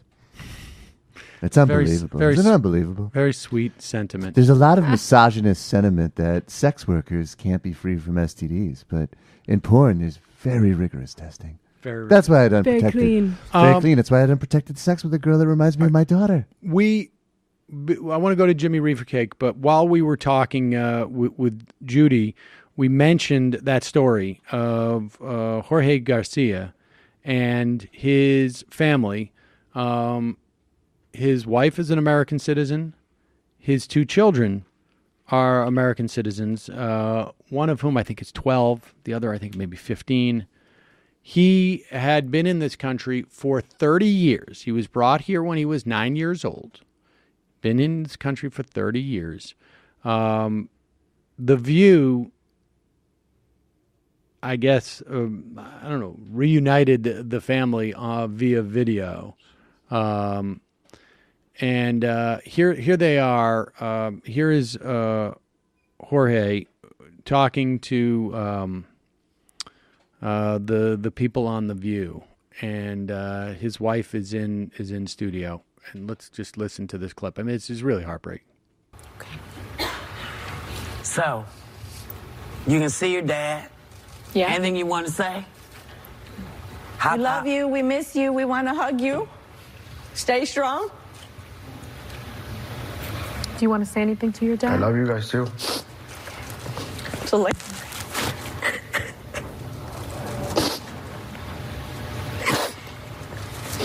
It's okay, baby. Thank y'all for coming, because I think it's important for people to understand. This is not some random conversation this is real people's lives. This is real people's lives. And if you want to help, elect the people who are going to make sure that this does not happen again. We'll be right. I mean, good for them on The View. I mean, things have been bad for immigrants in this country for a pretty long time. This isn't something new that Trump invented.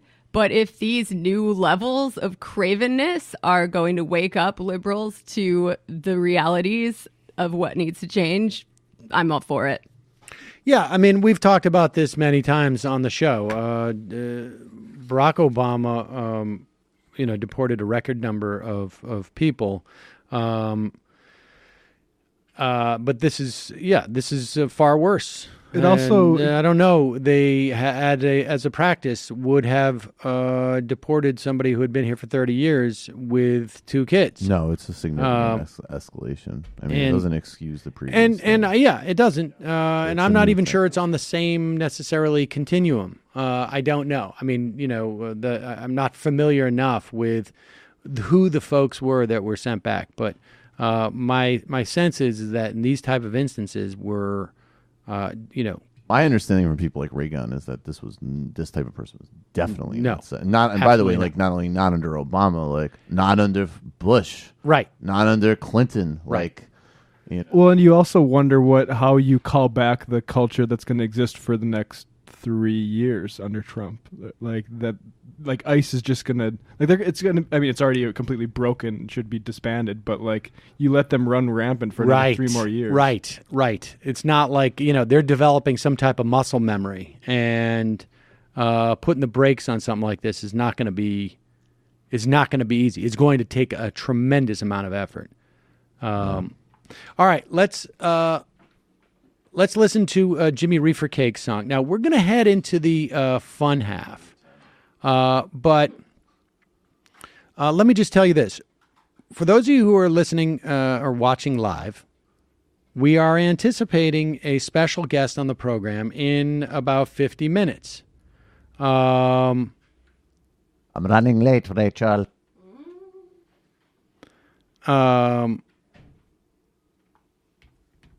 In about 50 minutes. And so what we'll do for our freebie listeners is we'll probably include this, or maybe we'll put out a special episode.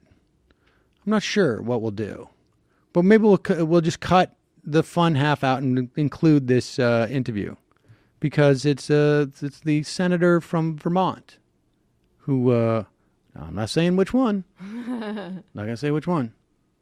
But we're anticipating a phone call from. A special episode or a very special episode? Well, we'll see. We'll figure out something, folks. So we're going to take a break, and if we end up sticking on the back of this freebie show, then we will do that.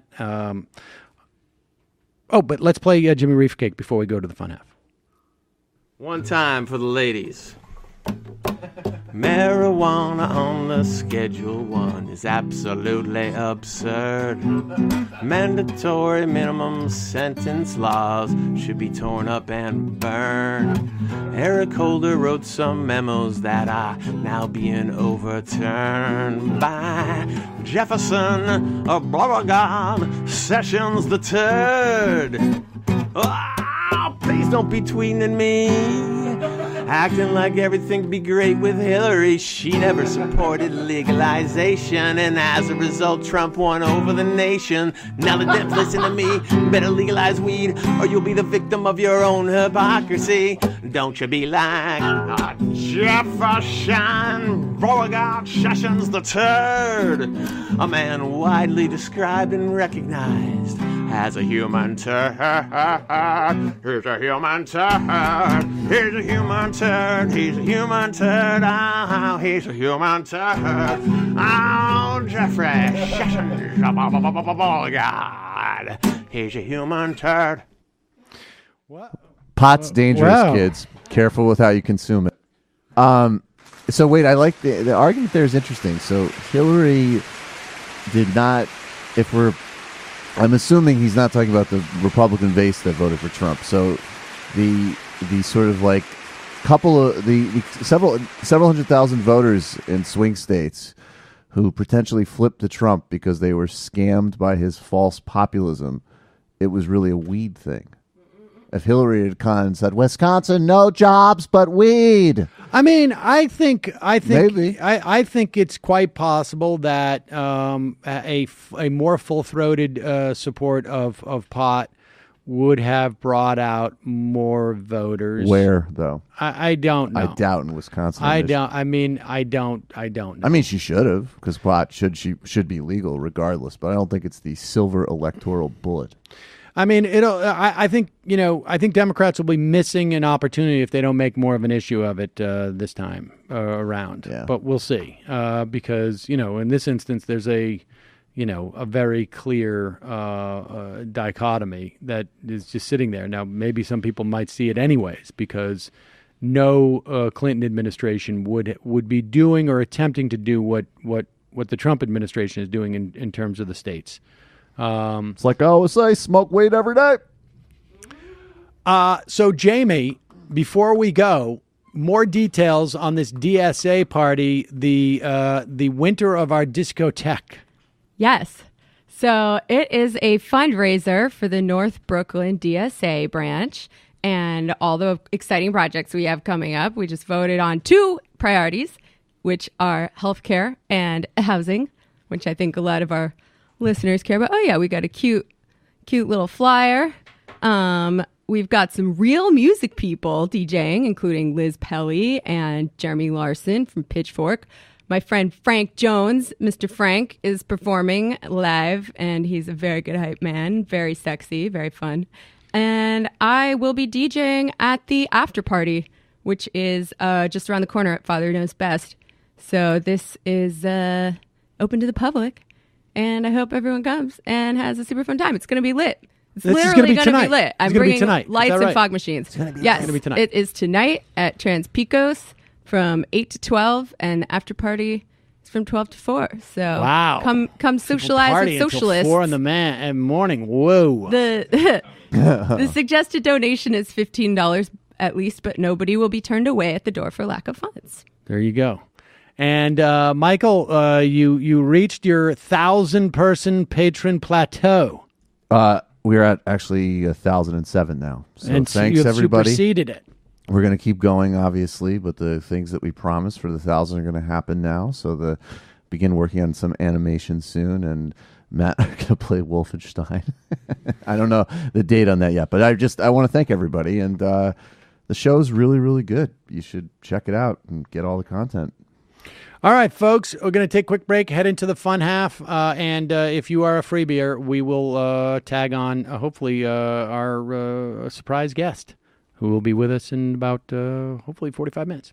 All right, we're going to get a call here in about 2 minutes, and so why don't we take a break here for a moment? We'll take a little musical break, and then we'll come back on.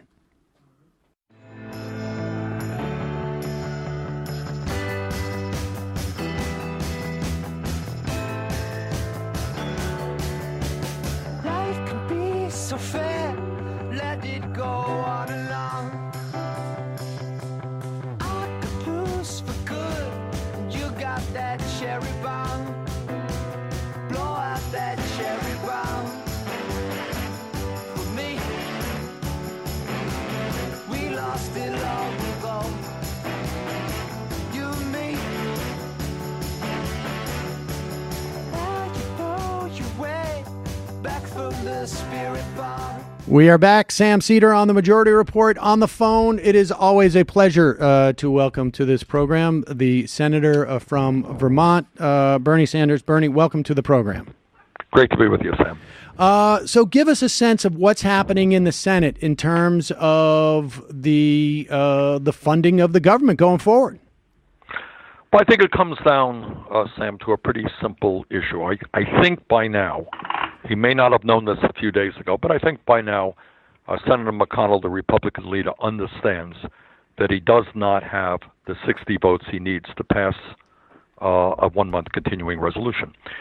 And the reason he doesn't have the votes is that Democrats and a growing number of Republicans are sick and tired of trying to run a $4 trillion operation, i.e. the United States government, on a month-to-month basis.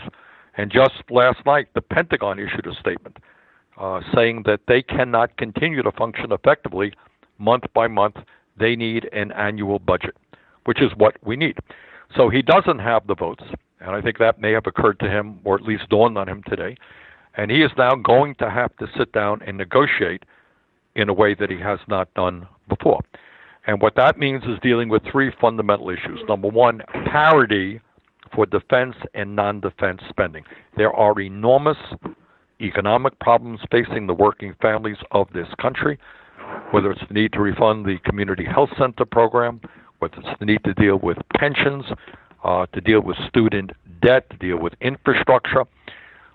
You name it, there are problems that we cannot continue to kick the can down the road on. Second of all, we have got to deal with the Dreamers issue. A poll came out yesterday. You may have seen it from CBS.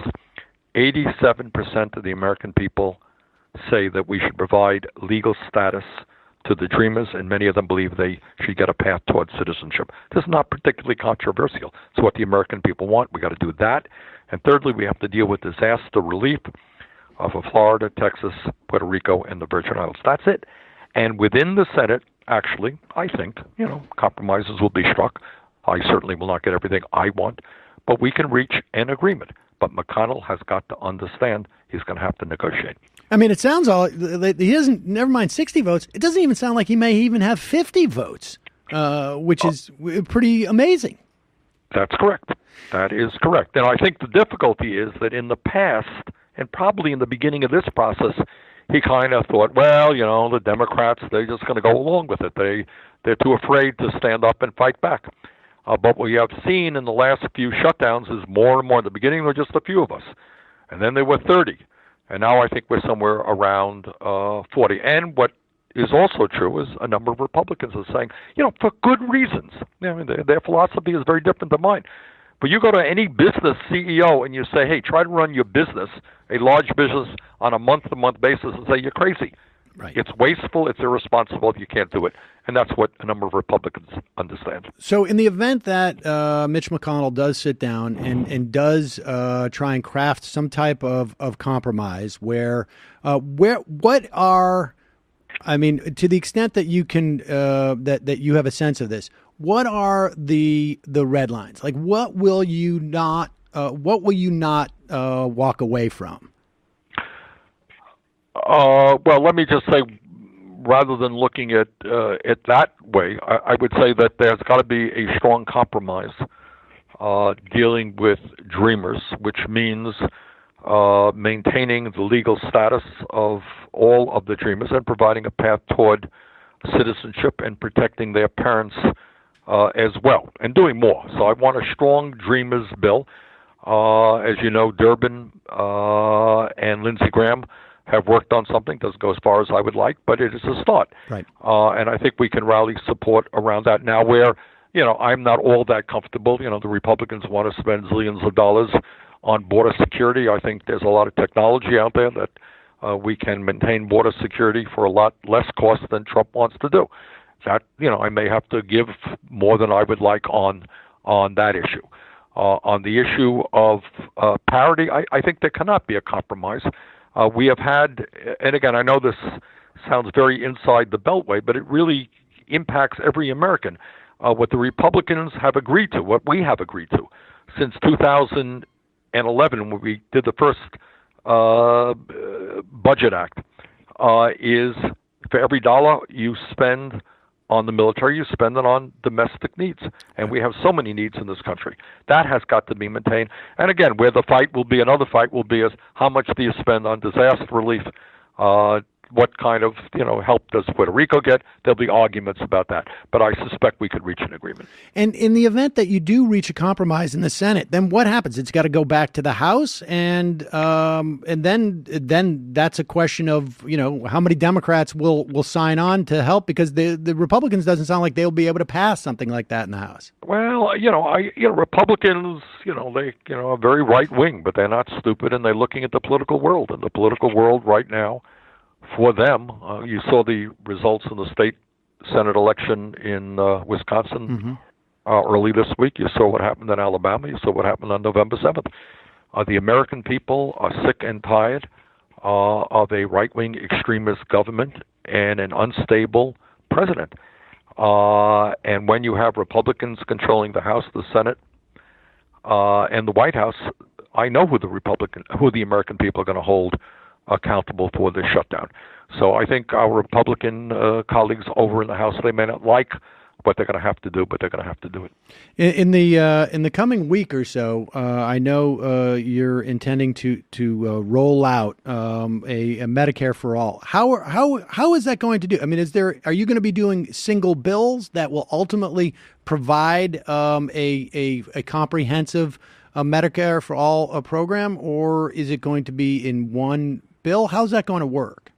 Well, we have a bill. We have a bill which has, I think, 15 or 16 co-sponsors and a whole lot of support in the House as well. It is essentially a Medicare for all bill. Medicare is a very successful and popular program in this country. We take it for granted, but if you ask seniors, they're very appreciative and supportive of the Medicare program that currently exists. And what people are saying, if it works for people 65 and older, why don't we make it available to everybody? Why don't we do what every other major country on earth is doing? What we're going to be doing on Tuesday night is, I think, for the first time ever, doing a live town meeting on Medicare for all. We're going to have some really great panels, people talking about what goes on in other countries, what the current dysfunctional system is doing to the American people, how the high cost of health care in this country impacts our economy and the business community. It's going to be very interesting, and we're going to be live streaming it, not through the corporate media, but doing it through 3 digital outlets. So that's going to be quite an interesting enterprise. I think we may actually be doing a simulcast of that as Fantastic. well on our channel. And so what then what? I mean, what happens? I mean, where are the efforts going into 2018? Right, because that is the next big. I mean, that seems to me to be growing in importance. Taking back at least one of the houses of government. And Absolutely, you're absolutely right, and there are a lot of efforts going into that. And if I have anything to say about it, and I do have a little bit to say about it, the effort is going to be not just on raising zillions of dollars and putting that money into TV ads and hiring expensive consultants. It is going to be building strong grassroots movements, increasing voter turnout, raising political consciousness in this country. I think I'm not speaking out of school here when I say that anyone who objectively looks at where the Democratic Party has been for the last many years will see that their model of how they function has been a failure. Obama won 2 elections, that's good, but they have lost close to 1,000 legislative seats all over this country, and we have got to begin the effort at a grassroots level to take back state legislatures, city councils, school boards. And I can tell you right now, this week, I beg your pardon, it's not this week, shortly, there will be many, many hundreds of young people and working people coming to Washington, D.C., who are going to be running for office at the local and state level, many of them for the first time, who are going to receive some training about how to run effective campaigns from a variety of progressive organizations here. So the goal is increase voter turnout, raise public and political consciousness, and let's start winning seats that in the past we did not win. And the other point is Democrats cannot be successful long term unless they have a 50-state strategy. It is beyond belief that in half the states of this country there's virtually no real Democratic Party. In Alabama, where Doug Jones ended up winning, what he concluded very early on is there was not a Democratic Party in Alabama. He had to build his own successful effort. But we need Democratic parties in Alabama and Mississippi and Wyoming and Nevada, all over this country. And are you seeing indications that that's happening out of the DNC? I am. You know, at the end of the primary election, Secretary Clinton and I sat down and we agreed about the need for what we ended up calling a Democratic Unity Commission. And that had people from Clinton's camp and from my camp and some other people. And they set about looking at 4 major areas of concern with the goal of creating a much more dynamic and open Democratic Party. Issue number 1 was the issue of superdelegates, which I think most people understand in the past is we just cannot continue a situation where many hundreds, I think it was over 700 in the 2016 election, superdelegates accountable really to no electorate, were able to vote however they wanted, despite what may have happened in their states. So we're taking a hard look at superdelegates, and I think we're going to make some very, very significant reductions in the number of superdelegates who will cast votes in the next presidential primary. Issue number 2, you have states in this country, New York comes to mind as the worst example, where you will have to register as a Democrat literally 6 months before the primary to participate. And that is just incredibly undemocratic and restrictive. And that has got to change. And I think there's agreement about that. There's agreement about changes in caucuses so people can vote by absentee ballot. There's also agreement that the DNC itself has got to be a much more open and democratic structure. People do not know, I think, where the money goes, how people are hired, what their strategy is. It has got to be much more from the bottom on up than from the top on down. And we're making progress in those areas. And lastly, about getting back to 2018, do you think there needs to be a nationalized Democratic message beyond, put a check on Trump, or and if so, what should that message be? The answer is yes, I do. I think it will be a losing strategy to simply point out that we have a pathological liar who is president, somebody who changes his mind every day, somebody who is a racist, and all the other things we know about Trump. I'm sure that will appeal to all of the anti-Trump people.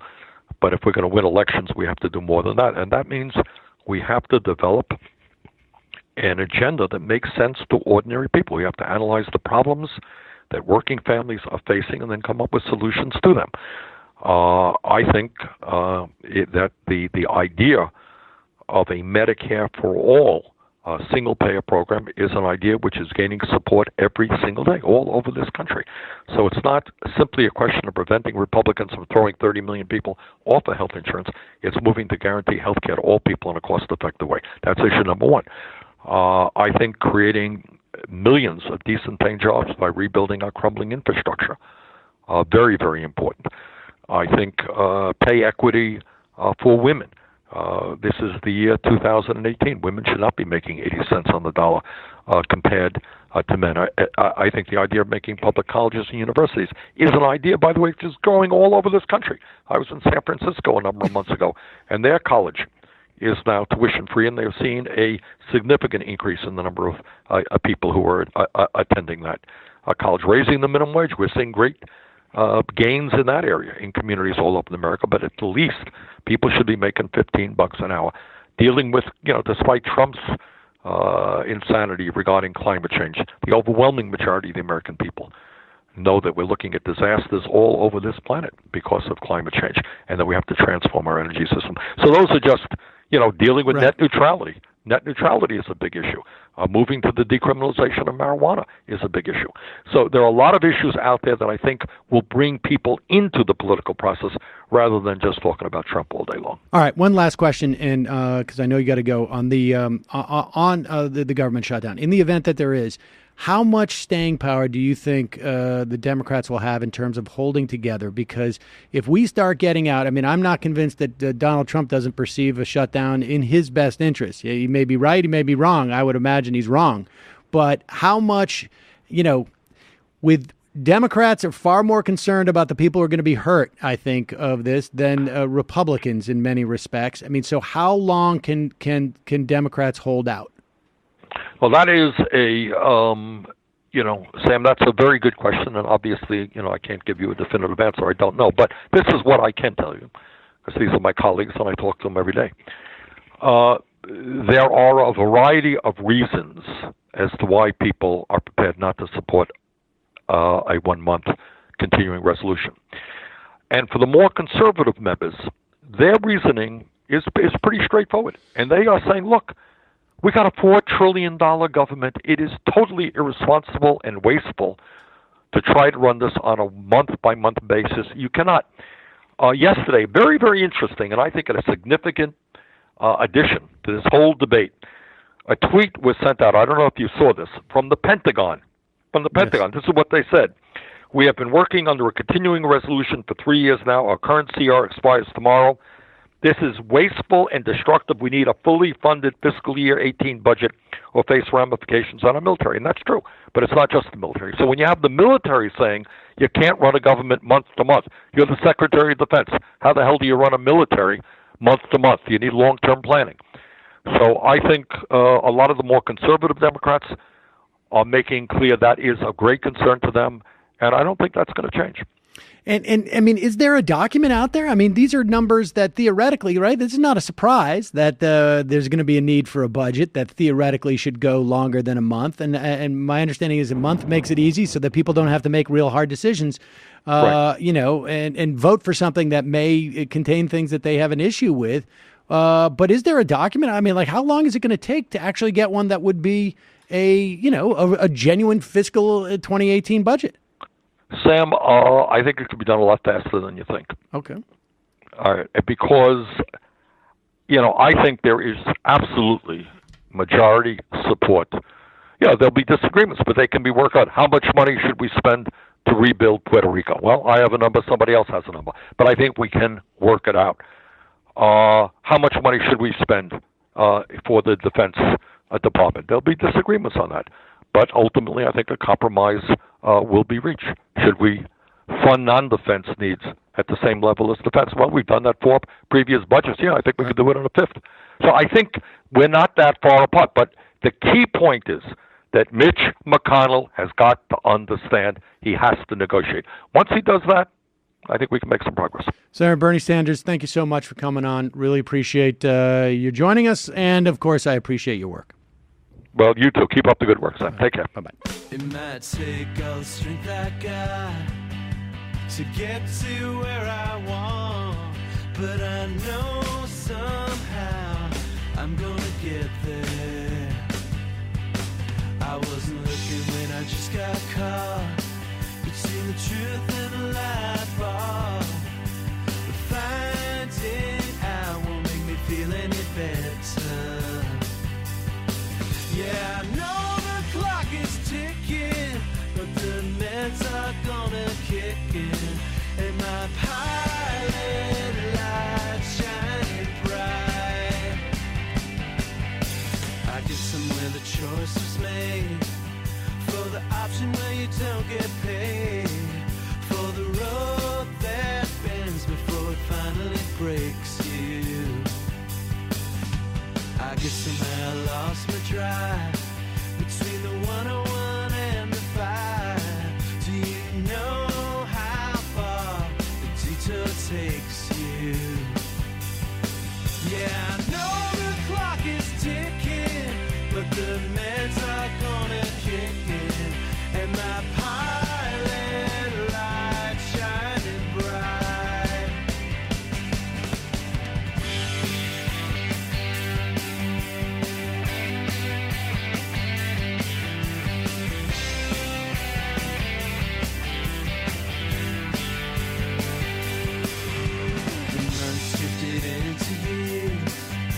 I shifted